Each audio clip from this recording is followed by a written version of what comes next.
So this is the stuff that I'm going to be sharing with you today. This has been really, as I've said in my emails, a very enlightening journey for me. Again, I'm just kind of waiting for time, but I think I can go ahead and share this because it is being recorded. The thing is when I started my business, I was being told all about the mechanical aspects of having a business. Make a business plan, make a budget, do a financials projections, do all of this stuff. You have to do marketing, all those things. There's a lot of technical things, mechanical pieces of having a business.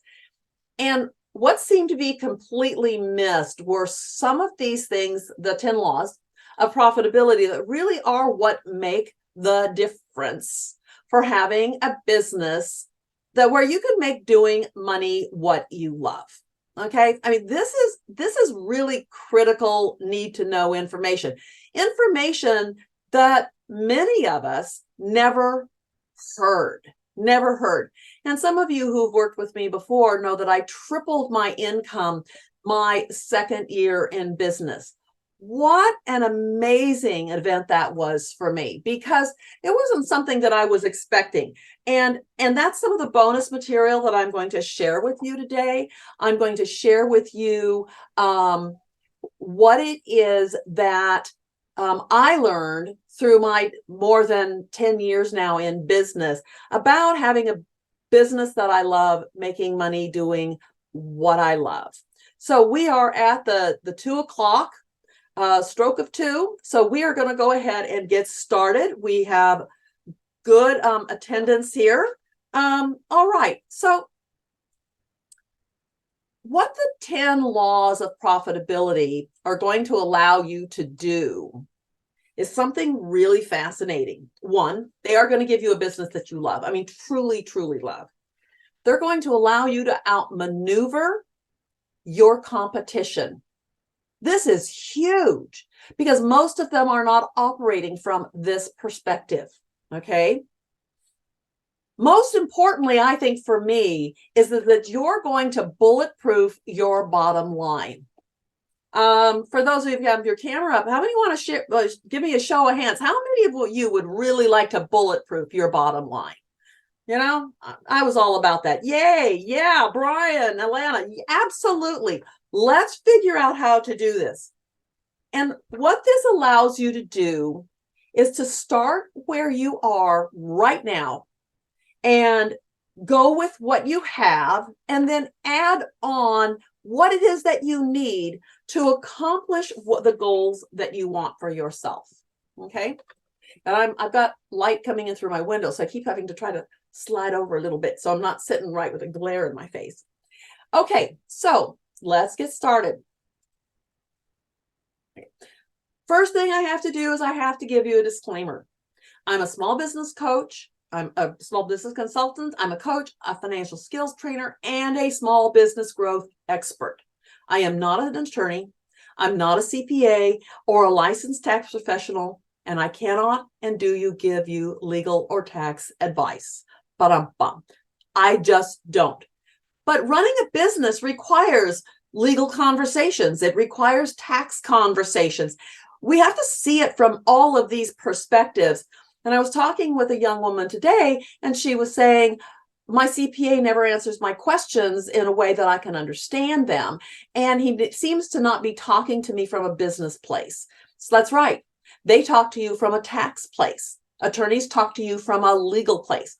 I sit right smack dab in the middle on top of businesses and say, what do we need to know from these perspectives so that we are running our business legally, tax efficiently, and having a good time doing it? Okay.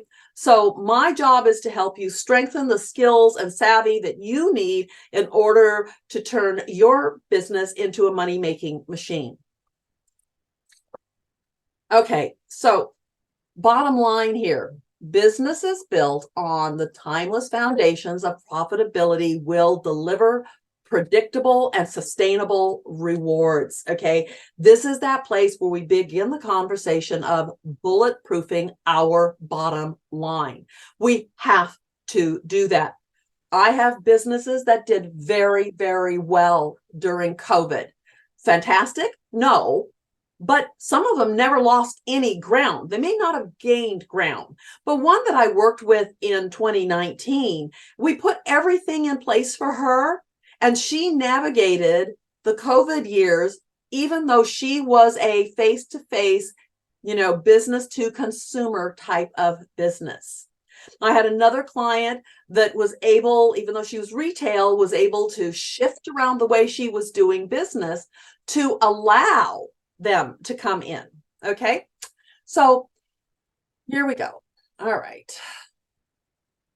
A little distracted by a pop-up. Sorry. Okay. So this stuff we're going to cover today is what no one ever taught you, but you still need to know. My father was in business almost the entirety of my life. So for nearly, 50 some years, he was in business. He never shared any of this stuff with me. Never shared it. So bottom line, if you don't nail the fundamentals, okay, if you don't nail the fundamentals, having bells and whistles are not going to help you much. So what is it about these 10 fundamental laws that govern profitable businesses? We're going to cover that. We're going to cover that today. It actually doesn't take very long. You may have questions about it. If you printed out my handout, take notes. But I want you to look at this place of the 10 fundamentals from an assessment overview. Say, how am I doing here? Could I be doing better? Okay. So then the bonus stuff that I'm going to give you today is how I tripled my income my second year in business. And I'm going to give you the 3 rules that will unlock the financial potential of your business because they work for any business. I'm going to give you the foundational building blocks of accounting so you can start navigating that, knowing your numbers with ease and confidence. And then I'm going to show you something that's going to change your life in the way that you function from a personal or business perspective. Okay, I function from a 3-step process all the time. Assess, design, implement. Assess where I'm at, what I'm doing, what I need. Okay, and then I move into design. So what is it that I need? What resources do I have? And then I look at what resources that I need. And writing these down is going to be very helpful for you because you can see the gaps. Okay, I was explaining it to another client of mine the other day about how you could, climb up on the wall of the maze that is navigating a business. And you can look forward to your destination and say, oh, I see an obstacle over there. Well, I'll avoid that one because I remember where that one is at. Or I see one coming up. I see a dragon coming up. I better be sure that I carry some armor and a shield or a sword or something to navigate that. Maybe even just a fire extinguisher. I don't care what it is, but it allows you to get out in front of it. Okay. Okay. All right. Lacey, I don't have a problem, but I'm seeing people come in that didn't receive initial invitations, but I did ask my audience to share the content. So just navigate some of the, make sure that anybody who has their screen up, their videos up, that's not problematic for us as to the audience. That's just a request. Okay. Oh, okay. All right. So here are the 10 laws of profitability in a nutshell. Okay. And I'm going to speak to each one of them briefly. And this is that place where you're going to go, oh, I didn't see it that way. Or, oh, I'm not doing that. Or, oh, I could be doing that a whole lot better. But these are fundamental laws. Okay. A lot of them are no-brainers and you know them and you've heard them. Okay. Make more money than you spend. Whoa, that's easy. No brainer. But a lot of you are going, oh, I need a budget. I need a budget. Actually, budgeting is living in scarcity. That's the living in scarcity conversation. Making more money than you spend means make more money. If you're having trouble paying taxes, if you're having trouble paying your bills, if you're having trouble, covering your personal mortgage or rent, you're not making enough money. And there are ways to get around that, to make your income more predictable, to make your bottom line bulletproof. What do we do about that? Well, that's going to come up a little bit later, but the real bottom line here is that you cannot run your business by cutting your expenses, which is the traditional thought process and training here. Okay. The thing is that you have to be revenue relevant every day. You've got to be doing what it takes to make money. Problem solve for making money. Make your collections, okay? Call people if they owe you money. Read your numbers, do your reports. You have to function in that revenue conversation, and you have to get really, really good at it so that you can make more money than you spend. Okay, easy peasy. Let's move on to law number 2.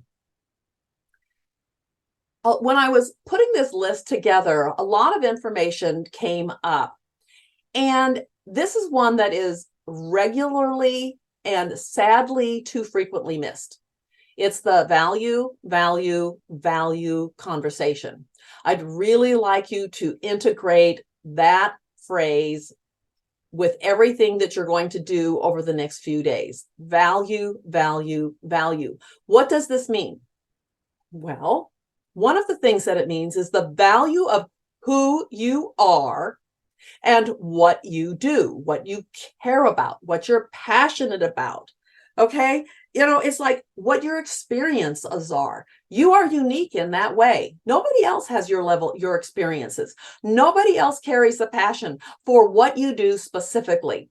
And a lot of people seem to forget that they need to toot their own horn a little bit here. What do you bring to the conversation? For myself, I'm bringing financial mastery to the conversation. I know what it takes to run a successful, financially profitable, viable business. Okay. I know what it takes. I do it for myself. Okay. So you'll always want to be sure what that looks like for you. I have some encouragement there. Write down 3 things of who you are and what you do, okay, that makes you unique, special, and frankly, fantastic. Okay, that's value 1. Value 2 and value 3 are really mostly what your clients and customers care about. So the value number 2 is really the nuts and bolts of what it is that you do. So I'm a business consultant, I'm a coach, I'm a financial skills trainer, I'm a growth specialist. Okay, so what 3 to 5 things would you write down about what it is that you do? I help grow businesses. Okay, I help people understand their money. Okay, I understand the financial piece of their business.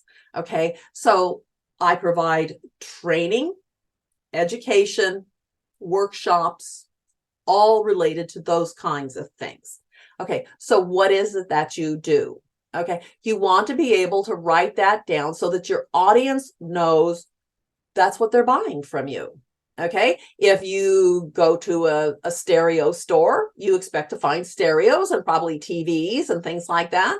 If you go to, there's a little restaurant around here, Guerrero's, it's a Mexican food place. We know that we can go there for Mexican food. Okay, I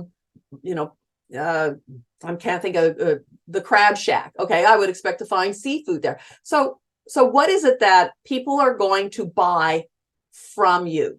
Okay, that's value 2, because that's what they're looking for. Value 3 is really that more subjective piece, and one that people find harder to kind of clarify for themselves. But value 3 is the benefit your clients, customers get from doing business with you. And that's where you feed back into the value of who you are, your unique skills, your unique experiences, your unique what you care about, the value of what you do to them, whether it's selling them quality stereo equipment, high quality food, a great environment for dining, a fantastic retail store that sells unique lifestyle goods, anything like that. So, but the value here in value 3 is, again, write down 3 things that your clients and customers come away with when they do business with you. And it can be peace of mind, better health, okay, anything like that. But what is that your clients and customers get when they do business with you? Okay. Number 3, be action-based. Now, all of you here today are action-based. Okay, every single one of you that said, yes, I'm a yes, sign me up, you'd had to take action. So it was my intent to share in my emails what it was that I was doing, what was available from the presentation. Most of you here have worked with me before, so you understand the value and the benefit that you're going to get from me, okay? And you took action on it. So a lot of business owners feel like, well, I don't know what my next step is. Well, I have discovered that most business owners actually know what their next step is. They know what problem is bothering them. That's a clarity piece. So really write down what's bothering you and then what steps you can take to take care of that. So clarity is, what's my issue? What needs attention? And then you would just go, okay, fine. Then these are the steps that I need to take. So be action-based. The next one, number 4, is be results-driven. Care about getting results. If you don't see the results that you want, go back and do the assessment. Redesign it. One of the things I got from a workshop I did a number of months ago was that I really came away with was, there is no failure, there's only feedback. If your bottom line isn't what it needs to be, if your top line, if your sales are not what they need to be, well, then do something about it. If you're not bringing enough customers in to buy your goods and services, okay, well, then that's a marketing problem, okay? If your bottom line isn't delivering what it needs to deliver, it might be pricing, it might be expenses, it might be a design issue, okay? And it might, I have one client, lovely client, she's in growth all the time. She's having a fabulous time, but it affects her bottom line.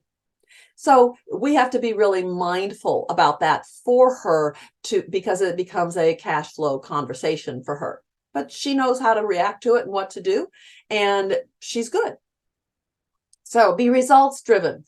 Measure for results.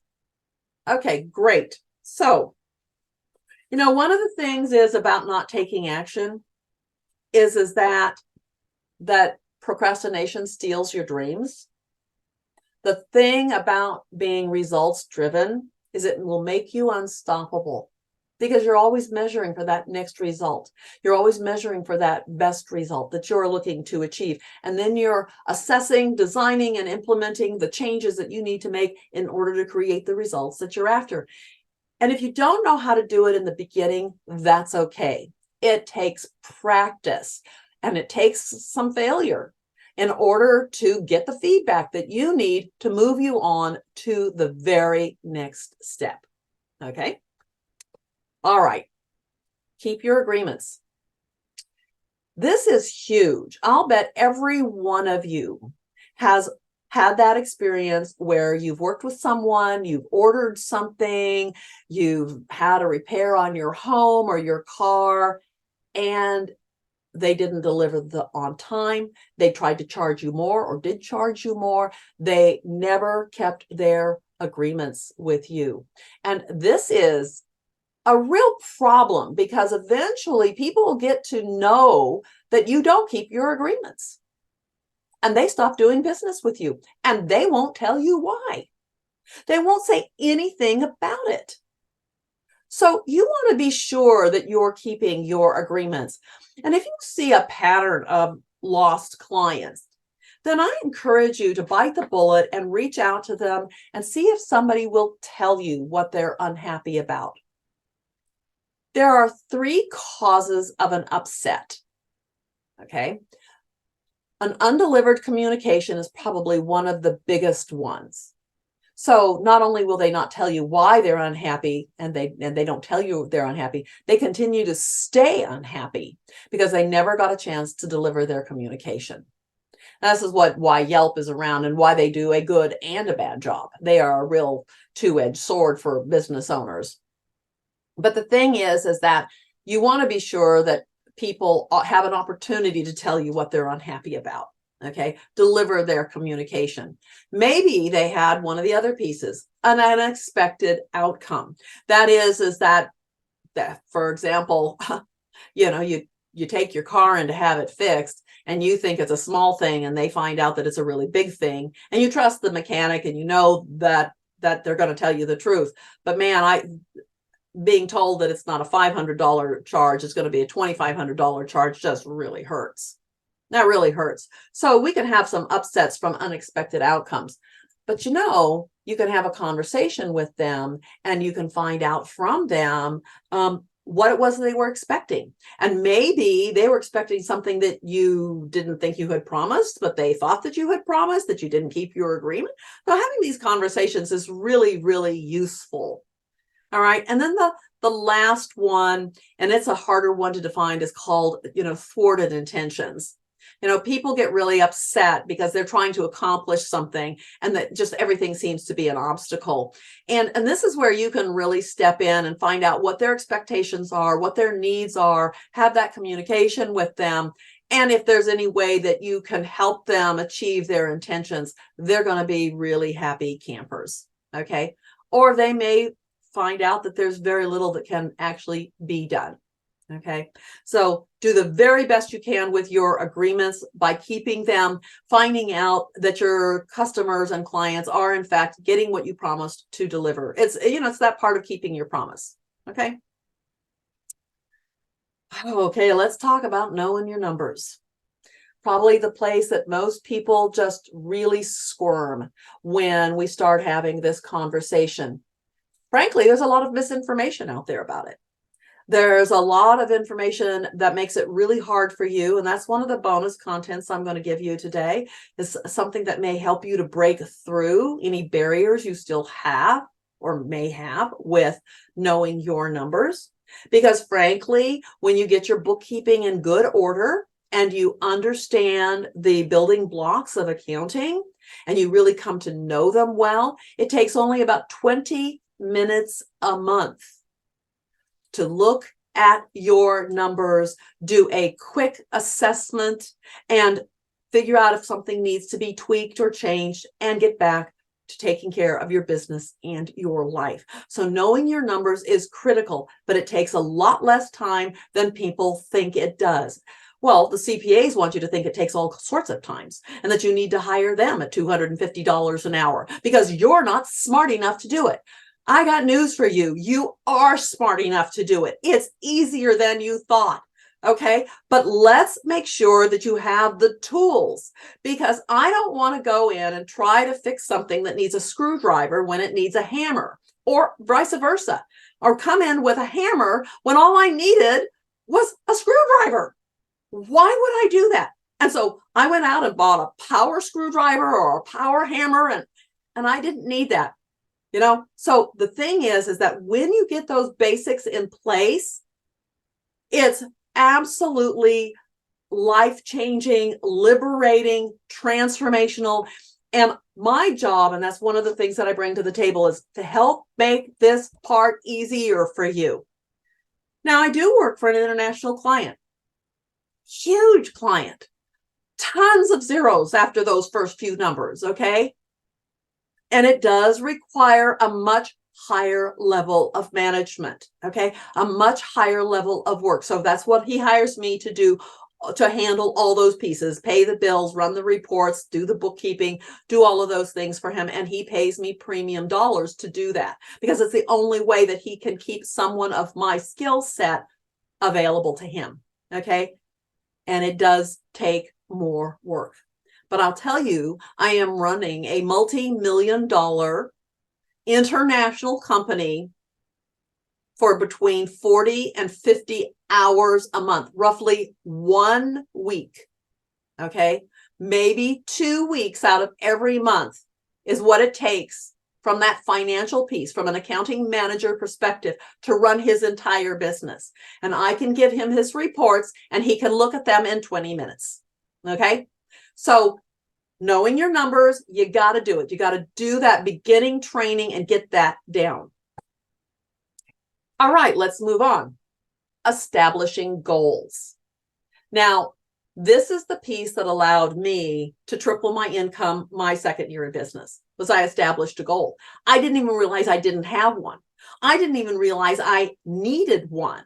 After all, I was being told, tell people what you do, hire the customers, if you build it, they will come. If you offer it, they will buy. Not so much. That's actually not my experience. I suspect that for several of you, that's also true, not your experience. Okay, so I see a few smiles out there. So no, I get it. No, that isn't actually what happened, is it? So the thing is that we need to establish goals. Now, I'm going to show you how backing our goals into smaller pieces is more powerful than you may realize. So we will be covering that. Okay. And then have a plan. Okay, so we've talked about assess, know your numbers, assess where you are with the 10 laws, kind of look at that, assess, then you design, okay, goals. That's a designing process. What are my goals? What am I looking to create? Design. What do I have? What do I need? Okay, and then have a plan. And that's where that what do I have and what do I need actually comes into play. Have a plan. And then you back up to like number 4, be results driven. Did my plan get me the results? Do I need to go back and take another look at it? You didn't do anything wrong. It's based on the information that you had at the time. So then you just go, okay, maybe I need to reassess. Is that actually what happened?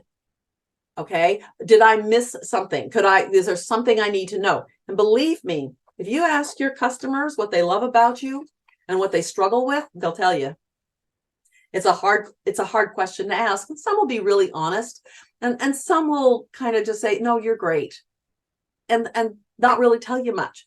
So, say, I'd like to do better. What can I be doing better? How can I serve you better? You don't have to do it, folks. If they want something that's unreasonable or undoable for you or not what you offered in the first place, that's fine. That's an expectation that they thought, but they are trying to be helpful. So let's have you establish goals, have a plan. And then this is the biggie. Manage your time. You can't have a life you love if your business is consuming every minute of the day. Manage your time. And we're going to talk a little bit more about that. That's one of my bonus pieces about how we actually go about managing our time. Okay. So this is really an integral part of having a business, is managing your time. And the bigger your business gets, the less time that you will have. And that becomes that place where you go, oh, you know what? I need to hire some help. And in today's environment, that's getting tougher and tougher to do. Okay. So one of the things that I would, give you right now is first things first. Prioritize what's important to you. Now, I have one client that wants to surf 2 to 3 times a week when the weather's good. That was one of his first requests when I started working with him, and that was 10 years ago. He is still able to surf a couple of times a week because he's in charge of the schedule. He's in charge of where he's doing his work. So during the good weather of the year, he makes sure that he's the one out in Morro Bay or Los Osos, okay, or Grover Beach. So that he is the one that come lunchtime, he can have a quick bite to eat and he can go hit the surf. So the thing is to take a look at that, to say, what is it that you want? Well, then we use our calendar to guide us and help us manage our time. And the real key here, folks, is let go of what's not important. What's not important to your business or important to you, because there are lots of folks that are telling you, you have to be here, you have to do this, there's something else that you do. And I know that one of our guests here today, she and I run into each other regularly at, what I call 911 bonds. That food order service has changed my life. I save a whole hour, maybe more, a couple of times a week, because I jump on my phone, I put my order in. I think I actually spend less, come to say, truth be known. And I drive over there. They're 5 minutes away. I drive over there. They load it in the car and I drive it home. It just doesn't get any easier. Now, I don't use Uber and I don't use any of those very much, a little tiny bit, but a lot of the places around here aren't signed up for Uber for food delivery. So the places that I would want the food from, they don't do. But I still can call or email my order in, run over and pick it up. So that really is nice. So let go of what's not important to you. Prioritize what is. If surfing's important to you, if is having lunch with a friend important to you, build it into your calendar. We're going to talk a little bit more about this later, but have to, need to, want to. Anybody who's ever worked with me knows that I come from that place of have to, need to, want to. What is important? What needs to get done today? I do those first. I get them done. Okay. I usually have no less than 3. You just want to keep doing that. Okay. The need tos they can be the bigger pieces that you have to kind of break down. And then make sure that you're doing a want to. A want to is what you want to do. Lunch with a friend, coffee with a friend, surfing, time to sit and meditate. Figure it out. Use your calendar. Figure out how to create that life that you love. The more clear that you are about what it is that you want, the more likely it is that you will achieve those things. I mean, life throws curveballs at us. We know that. Okay, I'm not being unrealistic here. But the day-to-day stuff, you can still have a life that you love and establish that baseline for yourself. And here's the one that wasn't being talked about at all in the first 10 years of my doing business. Okay, not at all. And it has become more and more important to people, is love what you do. Love what you do. That's part of that value, that first value conversation. What do you care about?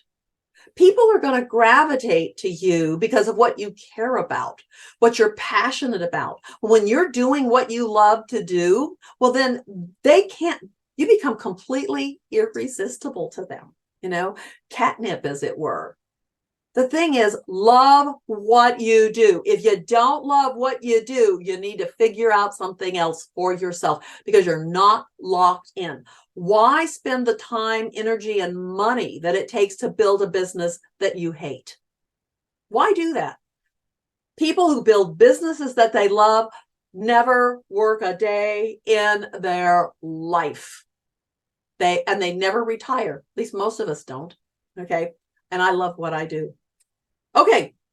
There's the 10 laws in a nutshell. So I want you to think about where you could be doing better, what needs some shoring up to make it stronger. The business world and the world in general just keeps changing around us. And if you're just doing the same old stuff and thinking you're going to get different results, that's the definition of insanity. So let's take a look at the design piece. So we just did the big half an hour on assessment. Okay, that's all we spent, half an hour assessing where we were at in these 10 laws. Okay, so let's talk a little bit about design. So having a business you love is a step-by-step journey. Nobody arrives making $1 million in the second of having a business. It just doesn't happen. And you know what? Frankly, most business owners that I know don't want to make $2, $3, $4 million. They want to make a good living doing what they love and having time to spend that money and time to do what they love. So that's a clarity piece. That's an assessment piece. That's a goal piece. That's a plan piece. Okay. You can hear the 10 laws showing up over and over. So it's step by step. All right. So we've done an assessment. Let's look a little bit at design. I'm going to show you exactly what I did that allowed me to triple my income my second year in business. I was surprised at how easy that it was. Okay. This is the piece that scares people all the time. This is that big piece they don't want to look at. They're afraid. There's shame. They stop moving forward. They refuse to do this. You have to look at your financial floor. So your financial floor for business owners, you have two. And for a business owner, you have your business's financial floor. That is the total of the expenses that it takes you, okay, to keep your doors open. It's not your cost of goods. We'll cover that a little bit, but it's really the expenses, the money going out the door. So if you have any loans or anything like that, that's part of your financial floor, even though they're not on your profit and loss.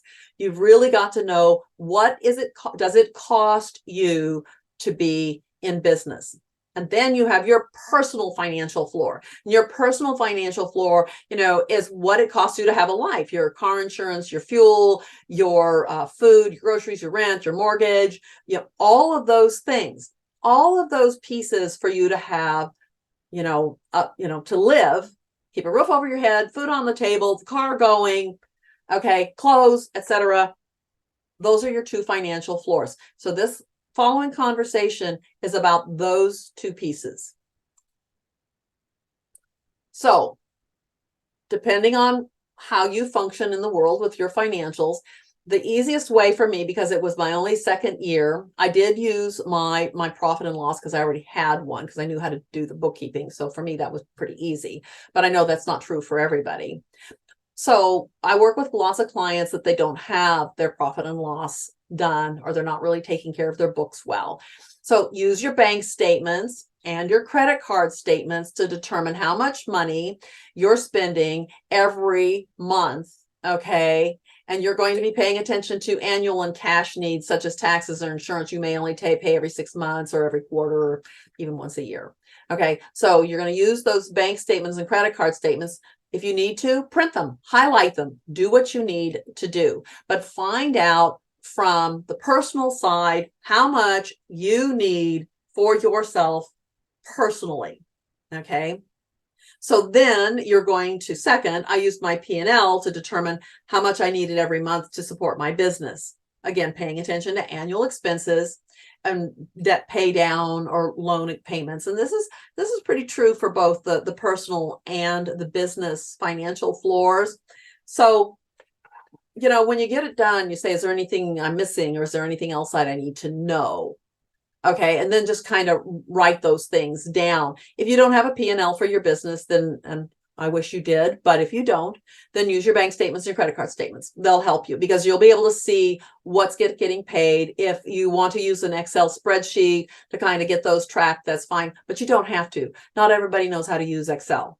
So write it down on a piece of paper, get a calculator, calculate the numbers at least twice. I sometimes do it 3 times because, sometimes my figures, hit a 6 when I meant to hit a 9, whatever. So make sure that you know what your two financial floors are, business and personal. Now, I do have an income calculator. It's on my website, which is in the little box down at the bottom. It's, businessbeyondtheshoebox.com. You can easily find my income calculator. It's got some tutorials with it. It's got a PDF version that you can actually use if you would like. You can just fill it in online, and it has some of the formulas, or so that they'll add up for you. So that's available. It's for free. It's been around for a long time.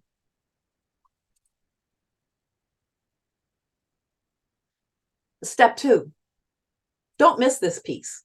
I designed the future I wanted. I needed to be sure that I was planning for my tax burden, my tax obligations. Come on, people. If you're struggling paying your taxes, you're not making enough money because taxes are running only about 20% of your net number. Okay. And we're going to cover that a little bit more. But really, if you're struggling to pay taxes, if all the money that you made goes into your pocket and you have nothing left for taxes, you're doing it wrong. Let's figure that out and make sure that it's working for you and that you're not in that kind of pain. You need some emergency savings, at least 3 months. 6 months is better. Why not have enough that you don't have to worry about money? That's financial freedom, by the way, where you don't have to worry about whether you have enough money for a car repair, a home repair, a new car, things like that. Okay. Debt reduction. You've all heard it. You've all heard it. Find a way to become debt free. Having a home is fine. That's healthy. That's called healthy debt. It's normal, healthy debt. But your other debt, your credit cards and things like that, you're just throwing money away on finance charges. Get your debt paid down. And there are strategies to do that. There are ways that you can get that handled so that you don't have that debt. Okay. Now there's commercials out there trying to, oh, well, you can hire these debt services and such. If I'd only paid the minimum, I'd be paying for the next 59 years. Yeah. They want you to be paying them for the next 59 years. Stop it. Okay. So let's get your debt reduction down. Vacations and family fun. Let's set money aside for that. And if you need retirement contributions, if you're at that stage in your life, get on top of it. When I first started with one of my clients, he couldn't even set aside $10 a month. He discovered that he was in financial distress when he couldn't afford to buy a birthday present, a soccer ball for his niece. And he did not know why it was occurring. Today, he is setting aside about $500 to $1,000 a month towards his retirement because he was behind the 8 ball. He really needed to get that number up there. So, but we found a way to get his revenues up, manage his expenses, and start setting money aside for vacations, a cabin in the mountains and his retirement. So design the future that you want. You're not going to pull out 6 months worth of savings out of your bank account right now if you don't have the financial wherewithal. If you can only set aside $50 a month and build towards that goal that you want, you're on your way. You're on your way, and pretty soon the time will just be sliding by and you will start seeing that account build. Step 3, I created revenue goals. So we're going to look a little bit at that. I'm just trying to manage my time here. Okay, so you calculate your monthly needs based on your personal financial floor and your business financial floor. And now you have a total. You have a total financial floor. Okay. You're going to take that floor and your monthly, and you're going to take it and turn it into an annual financial floor. And then you're going to add your additional goal numbers to that. And again, the calculator is available for free on my website. Okay. To calculate for revenue goals, you identify your annual revenue need, desire, divide by 50, allow a couple of weeks for vacations in there, divide by revenue days per week, if that works for you. It does for those who kind of bill by the hour, okay, or the revenue hours per day. And this is critical because this is the place where I begin to figure out what my minimum hourly rate is, that pricing piece that is so important. And if this is not something we can learn how to do in today's presentation, I just want you to know that I know how to do this really, really well, and I can help you, or you can go to my income calculator and do it on your own. This is something you need to be able to establish. What are your revenue goals? Because this is the piece that allowed me to triple my income my second year in business. And then you're just going to set some daily financial goals. Minimum, target, stretch. Now, the thing is don't try to double down. If you don't hit your minimum target on Monday, you don't take Monday's goal and add it to Tuesday. And then you didn't hit it on Tuesday, so now you're adding Monday and Tuesday to Wednesday. This is not sustainable. It'll make you crazy. It'll make you unhappy. Okay. And it doesn't serve you. Just learn how to hit your minimum target every single day. And then you can learn how to hit your regular target, your goal target every single day. And then one day you're going to find yourself hitting your stretch target. And then I would have you assess, design, and implement again and set up new goals and new targets. Okay. Because my goal targets today are not the same as they were 10 years ago. Okay. Implement. So, okay, we've got some tools in our tool belt. Okay, we've got a screwdriver and a hammer and maybe a saw, some things. We've got some good tools going on here. So what's next? Implement. Okay, the action-based, results-driven. All right, let's start looking at what we need to do here. So these are the 3 rules, and a few of you have heard these before. So the 3 rules that will unlock the financial potential of your business. This is not stuff I made up, folks. This is from years plodding around, learning what other business owners are doing well and making the money they need to make. So back in 2013, I stumbled across this amazing article. That's how long ago it was. 10 years ago is when I discovered this. Okay. These 2 gentlemen, Michael Rayner and my chat box is in front of this other guy's name. Oops, I moved. Anyway, they researched 25,000 profitable companies. Now, that meant that they had to be being in business 5 years and showing a profit. Okay. And they wanted to find out what it was that they were doing that made them profitable. And they found that exceptional companies, when faced with difficult decisions, always leaned into these 3 rules. Okay. Rule number 1, revenue before cost. Drive your profits through price and volume, not through thrift. That's law number 1. Make more money than you spend. Quit trying to cut your costs, because when you lean into value, it's not about the money. People buy from you despite what you charge. They may actually pay you more because they can see that you are the right person for them. Okay, so revenue before cost. You're coming from that value conversation, and you're making sure that your pricing is correct, and you're making sure that you're doing what you need to do with your agreements and everything else. Drive profits through price and volume. That's what successful businesses do. Okay. Rule number 2, better before cheaper. Don't compete on the price. Okay. So rule number 1, be revenue relevant every single day. Rule number 2, better before cheaper. And I'll circle back to rule number 1. So trying to cut your expenses is trying to reduce what you're spending. And that is unsustainable for businesses, because it is fairly true, to make money, you have to spend money. And trying to cut your expenses is not going to get you there. I did have a client who grew her business by 40% in 1 year by spending more money. And that 40% growth was after spending the money. Okay. So I want you to know that this is a completely doable, but you got to measure for results. You got to know, you got to get a plan, have some goals, know what kind of results you're going to look for. And then better before cheaper is that value conversation.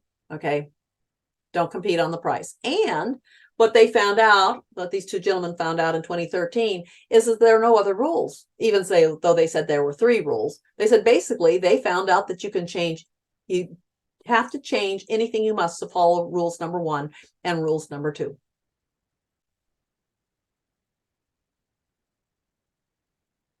Okay, we got about 10 minutes left of the regular part of this program. I think I can do it. We run a little over.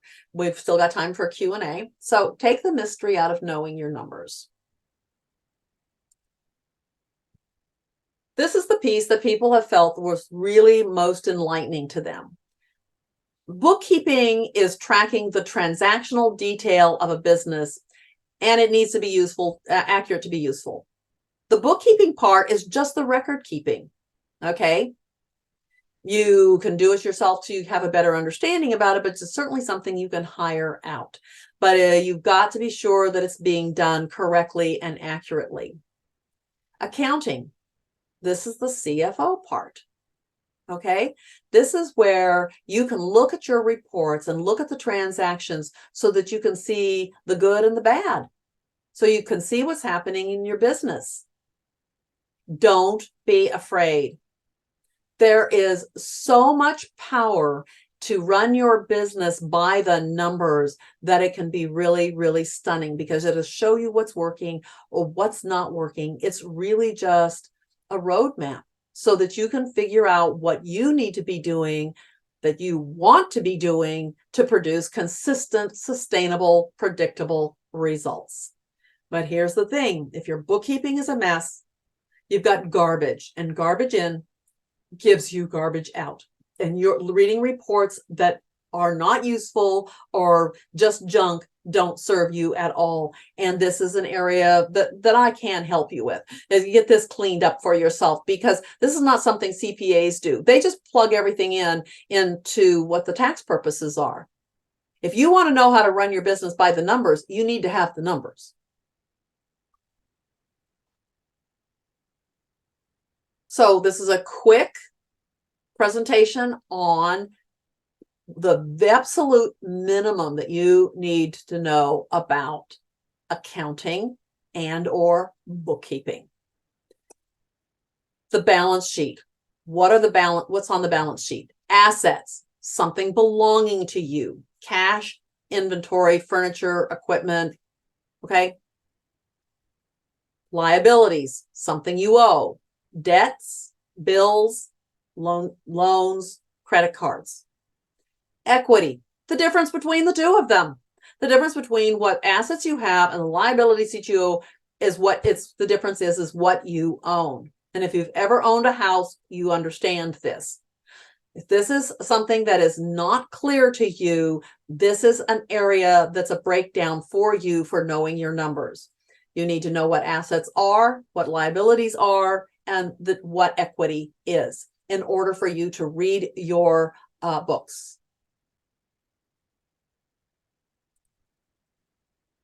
Profit and loss. Most business owners know this one. Okay. Income. It's what you get paid for what you do. Money that you take out of your personal pocket and put into your business is not income. Never, ever. It's a big problem for business owners. Income is only the money you get paid for what you do or sell. COGS, costs of goods. This is the cost of goods sold. These are the costs of things directly tied to your income. Inventory, merchant fees, maybe some shipping. Okay, there can be a few things that are definitely costs of goods sold. The IRS doesn't care much. Your CPA doesn't care much. This is so that you can get a really good measure on pricing and what it's really costing you to make your money. It's a very useful tool in order to figure out pricing. As far as the IRS is concerned, it's still deductible. And then expenses. This is what it costs you to run your business, whether you make money or not. This is your financial floor, plus maybe some other debt pay down, loan paybacks that you owe. Okay, very, very simple stuff. But I was regularly surprised at how many business owners never got this training and don't really understand this part of business. And without understanding this part of business, you cannot assess the health of your business. You can't know your numbers, and knowing your numbers is a critical part of running a healthy business. So I just want you to see this real quick. Okay, this is what a profit and loss would look like. You've got some sales, some costs of goods, and some expenses. Okay, so what we were taught about business was pay attention to the net profit. What's the net profit? Well, the net profit's important. It is. It's the money that's left after all of the things that you're doing. But you may still have some cash things going out of your business, paying your credit cards or something like that, that's not captured in the net profit. You should know that. You should also know that for most people, most businesses, this number is taxable. Okay. This means that not all of this money gets to go into your pocket and stay there. Technically, the net profit does go into your pocket, but there are taxes on that. And if this was for a month, a lot of us could do very well with $22K a month. Okay. If this is for a year, pretty much none of us are okay for a year.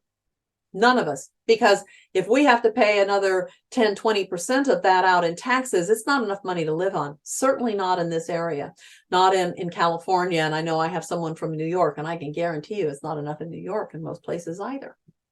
Okay. So I want you to know that these numbers are important. What do they mean to you? How are they relevant to you? This is something you want to get some training on or get to know to do how to do better. Okay. So now we look at costs of goods and, gross profit, okay, and sales. So remember rule number 1, revenue before cost. We're paying attention to our income. We're paying attention to our income. We're making sure the money is coming in. And then we're paying attention to rule number 2, better before cheaper. This is where you will measure and assess this part of your business in the revenue in and the costs of goods to bring that revenue. Okay. There's only one of these pieces here. It's the 18,000 under cost of goods sold. It relates to the equipment sales of 36,000. It's just to show you that particular markup was a double. You can make that markup whatever you need to be, but that's part of the assessment and pricing conversation, and you got to get really good at it, and you have to stay competitive, but you don't have to be less than your competition. That's the better before cheaper. Well, why do you charge more? Not because you can, but because you're worth it. The value conversation. Okay.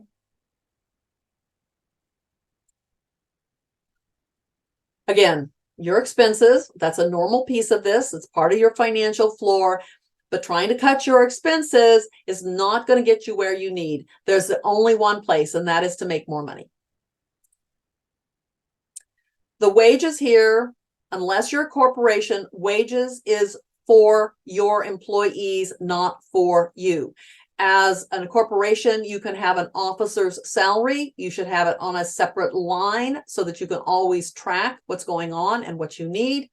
But wages for a sole proprietor always is only for employees. Okay. If you have any questions about that, we can answer those, but I want you to get clear about that. Okay, because your money as a sole proprietor comes out off of your balance sheet, not out of your profit and loss. Okay, so what is the number one thing that you can do every day that will change your life? What is the number one thing that you can do that will change your life? Eat the frog.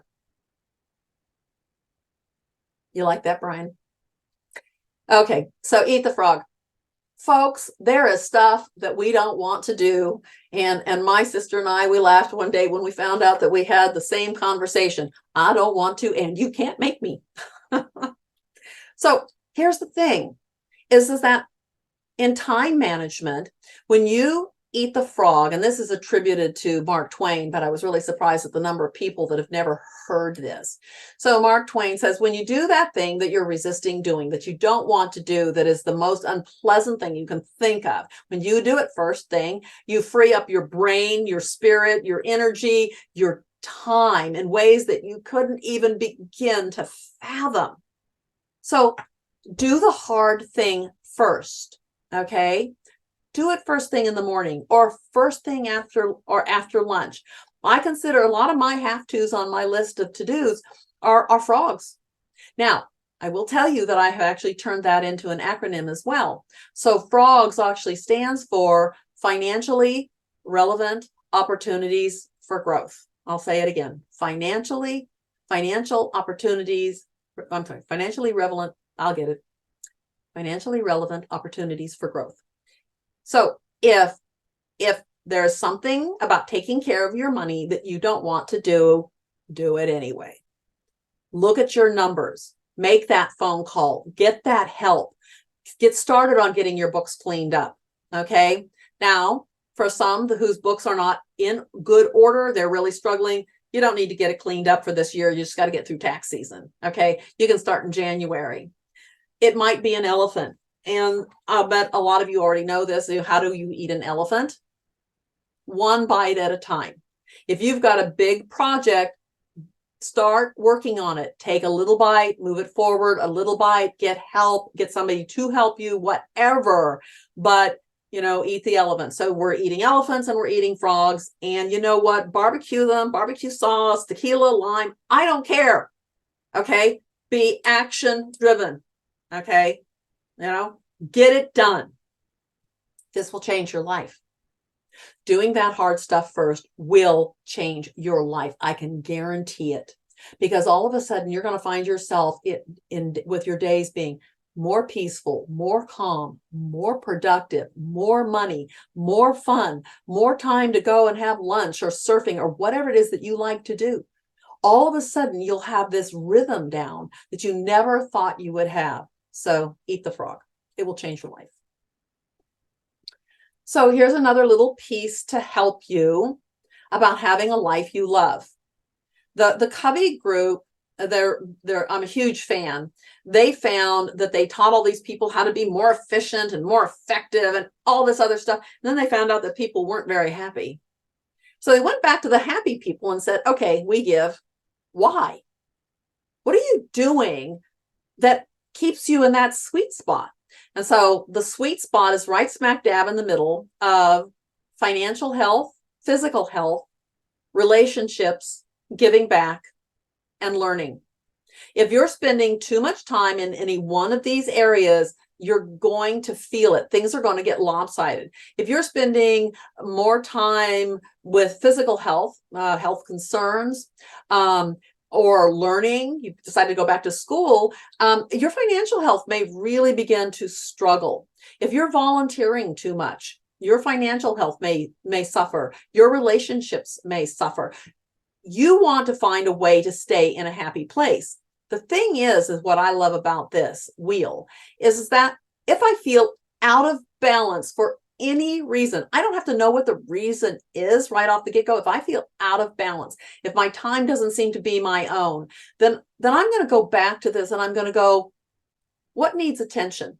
Oh, I'm spending a little bit too much time over here or something. Again, that's it. Prioritize what's important to you. Okay. And let go of what's not important. And for, personal, it is certainly the relationships piece, but you know what? For business, it is too. I had a client who had neglected her relationships with her company. She did one of my workshops. Okay. In week 2 after my workshop, she made her first $1,000 week selling makeup products. She hadn't done that in the 30 years that she had been in business. And she did it again the next week. Now, I don't know if it continued for her like that. I didn't get any more follow-up from her. But the reality is that she had never hit $1,000 in sale in one week. And she did it simply by restoring and reestablishing relationships. Now, around the wheel is my have to, need to, want to. And again, you have 3 have tos, 3 need tos, and at least 1 want to on your list every single day. Take care of you. It's the only way you can have a life you love. It's the only way it will begin to happen. Do what you love to do. Keep what's important. Let go of the rest.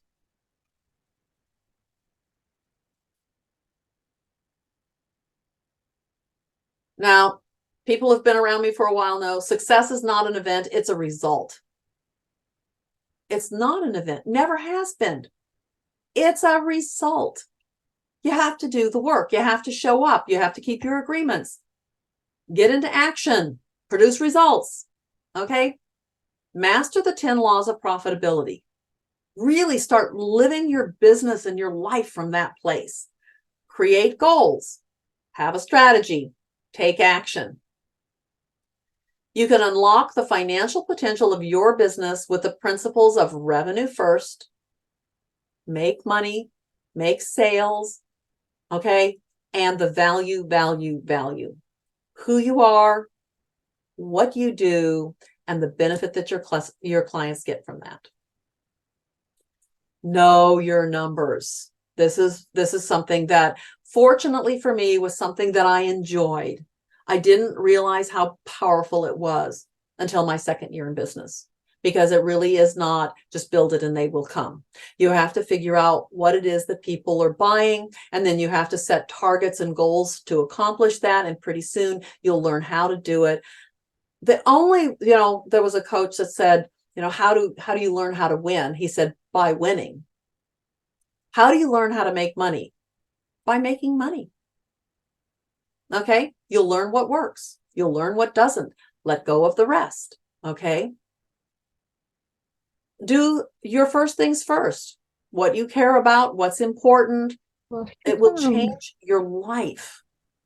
I use the 1 minute rule multiple times a day. Basically, the 1 minute rule is, if it takes less than 1 minute to do, I do it. If it means picking up something and moving it to another location, if it means running the hot water and doing a few dishes, I do it. I mean, really, the 1 minute rule, I apply it multiple times a day. I don't even feel it. But I don't let it keep me from being to my appointments on time. So I don't do that one extra thing. I used to, I'll just do one more thing. I'll just do, and then all of a sudden I'm late getting out the door. It's like, again? Really, Lorna, again? So, you have to, a little practice, you'll get this nailed. Many of you don't know that I'm a Meatloaf fan. So, and I don't mean the food, I mean the guy, the musician. So one of my favorite lines was, if the thrill is gone, it's time to take it back. If you're not loving your business, then for God's sakes, do something about it. Create a business that you love. Create a life that you love. It's your life. You get one shot at it this time around. Okay. Then do something about it that gives you a life that you love. Take action, produce results, discover what it is that you love doing, and make money doing it. And that's it for today's presentation.